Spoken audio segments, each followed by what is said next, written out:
بسم اللہ الرحمن الرحیم۔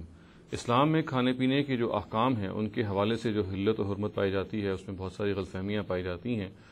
اسی قسم کی غلط فہمی کا آج ہم تذکرہ کریں گے، اور وہ یہ ہے کہ یہ کہا جاتا ہے، بعض لوگ یہ سوال اٹھاتے ہیں اور یہ غلط فہمی پیدا کرتے ہیں کہ سور کی جو چربی ہے اور اس کی جو ہڈیاں ہیں وہ کھانے کے لیے جائز ہیں، اور وہ اس لیے استدلال اس کا یہ کرتے ہیں کہ قرآن مجید نے لحم الخنزیر کو ممنوع قرار دیا۔ لحم ظاہر ہے کہ گوشت کو کہتے ہیں، تو یہ سوال پیدا ہوتا ہے کہ قرآن نے تو صرف گوشت کو اگر ممنوع قرار دیا ہے تو کیوں نہ اس کی جو چربی ہے اور کیوں نہ اس کی جو ہڈیاں ہیں ان کو ہم کھانے کے لیے استعمال کریں۔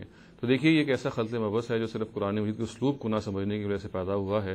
قرآن جب یہ کہتا ہے لحم الخنزیر تو اصل میں یہ علی سبیل تغلیب کا اسلوب ہے۔ اس کا مطلب اصل میں یہ ہے کہ وہ چیز جو سور کے اندر سے کھائی جاتی ہے، چونکہ وہ بالعموم گوشت ہی ہوتی ہے اور زیادہ تر گوشت ہی ہوتی ہے، اس لیے ایک ایسی تعبیر اختیار کر لی گئی کہ جو کہ احاطہ کرتی ہے زیادہ تر چیزوں کا۔ اب اس کا مطلب اصل میں یہ ہے کہ ہر وہ چیز جو سور سے کھائی جانے والی ہے وہ بھی اس کے تحت شامل ہوگی، چنانچہ ہڈیاں ہوں، اس کی چربی ہو یا کوئی بھی اور چیز ہو، وہ بھی اسی حرمت میں شامل ہوگی۔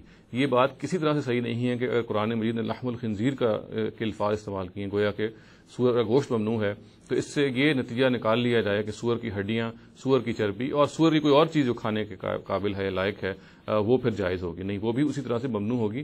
میں نے جیسا کہ عرض کیا کہ قرآن مجید ایک خاص اسلوب ہے، چونکہ زیادہ تر سور کے جو جسم میں جو چیز زیادہ تر پائی جاتی ہے جسے ہم کھاتے ہیں وہ گوشت ہی ہے، تو وہ گوشت ہے اصل میں۔ جو لوگ یہ سمجھتے ہیں کہ ممنوع، ایسا نہیں ہے۔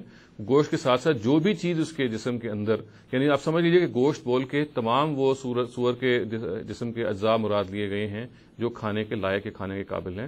چنانچہ اسی اصول پہ ہڈیاں ہوں، چربی ہو یا کوئی بھی اس کا اور حصہ ہو، وہ ممنوع قرار پائے گا۔